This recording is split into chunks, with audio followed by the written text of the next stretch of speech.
Okay, good morning. My name is Jason from Group 21, and today I'm going to talk about what is anorexia nervosa. Anorexia nervosa is characterized by persistent energy intake restriction, intense fear of gaining weight, and distorted perception in self-shape and image.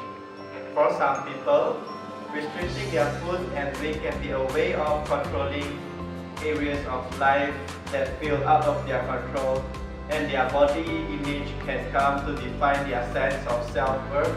It can also be a way of expressing emotions that may feel too complex or frightening, such as pain, stress, or anxiety. So, what are the causes of anorexia nervosa? The reasons behind the development of anorexia nervosa would differ from person to person. The known causes of anorexia nervosa includes biological, environmental, and psychological factors. First of all, I'll talk about biological factors. The changes in brain function or hormone level are studied to play a role in promoting anorexia nervosa. The changes may affect the part of brain that controls appetite or lead to feeling of anxiety and guilt when eating. And also, the risk of someone developing anorexia nervosa is also thought to be greater in people with family history of eating disorder, depressions, and also substance abuse, which suggests genes play a role. Next, I'll talk about environmental factor. Puberty is an important factor contributing to anorexia nervosa. The combination of hormonal changes and feelings of stress, anxiety, and low self-esteem during puberty that triggers anorexia nervosa. The next point is Western culture and society also play a part where teenagers are exposed to a wide range of media messages that constantly reinforce that being thin is beautiful. Besides that, occupations and hobbies where being thin is ideal, such as dancing and modeling, is also one of the environmental factors. Next, I'll talk about psychological factors that contribute to anorexia nervosa.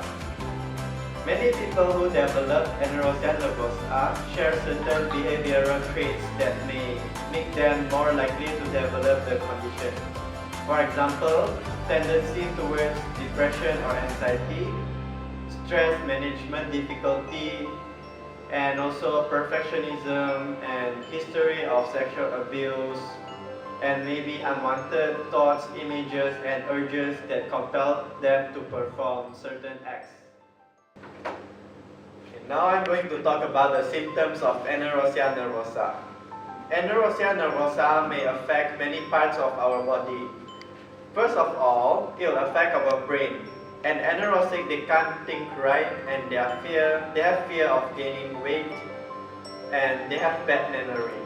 Next, and anorexic, they will suffer from anemia, and their muscle and joints will be weak. They have swollen joints, and it's easily fractured, and they have osteoporosis. Last but not least, too often we forget that anorexia nervosa isn't simply about food, appearance, and beauty. Anorexia nervosa is a complex mental disability that affects your daily activities, as it causes physical and psychological effects for people, and treatments are needed. To dispel these myths, to dispel stigma and encourage treatment. 70 million people globally will suffer anorexia nervosa at some point in their lives. This illness has the highest mortality rate in all mental illness. Affected people are 8 times more likely to commit suicide, and suicide is the leading cause of death for anorexia nervosa. However, this illness also increases the risk of natural death. It may also hinder your day-to-day activities and that's why it is important to be aware Anorexia nervosa so people with such illness can get treatment. Thank you.